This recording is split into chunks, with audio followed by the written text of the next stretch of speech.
Bat নয় যেন চাবুক চালালেন লিটন দাস। দাসের ব্যাটে ডাচ বোলারদের সর্বনাশ। প্রথম 16 বলে হাঁকিয়েছেন 42 রান, এরপর 50 হাঁকিয়ে রেকর্ড করেছেন। তাতে থেমে না গিয়ে ব্যাটকে ধারালো অস্ত্রে পরিণত করেছেন।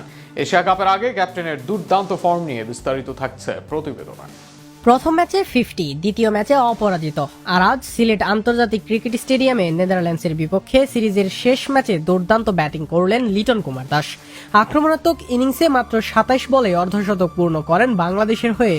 আন্তর্জাতিক টি-20তে নতুন ইতিহাস গড়লেন এই ব্যাটার। ড্যানিয়েল ডুরামের full length delivery slog sweep করে ছক্কা হাঁকিয়ে রেকর্ড ছুঁয়ে ফেলেন লিটন কুমার দাস। এর মাধ্যমে আন্তর্জাতিক টি-20তে বাংলাদেশের হয়ে সর্বাধিক 50-র মালিক এখন লিটন। এর আগে সমান 13টি 50 ছিল সাকিব আল হাসান ও লিটনের দখলে। সিরিজের প্রথম ম্যাচে 26 বলে অর্ধশতক করে সাকিবকে ছুঁয়ে ফেলেছিলেন লিটন। দ্বিতীয় ম্যাচে 18 রানেই থেমে যান বাংলাদেশের অধিনায়ক। ফলে শেষ ম্যাচেই সুযোগ পান লিটন। ইনিংসের শুরুতেই ব্যাট হাতে ঝড় তোলেন তিনি। মাত্র 16 বলেই সংগ্রহ করেন 42 রান। তবে বৃষ্টির কারণে বিরতি আসায় কিছুটা ধীর হয়ে যায় তার ব্যাট।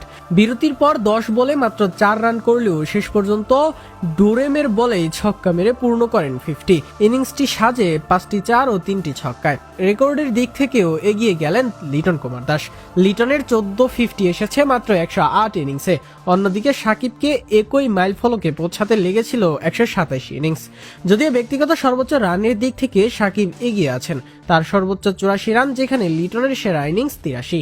বাংলাদেশের হয়ে 50-র তালিকায় লিটন ও সাকিবের পরে আছেন মাহমুদুল্লাহ রিয়াদ। 130 ইনিংসে করেছেন 8 50।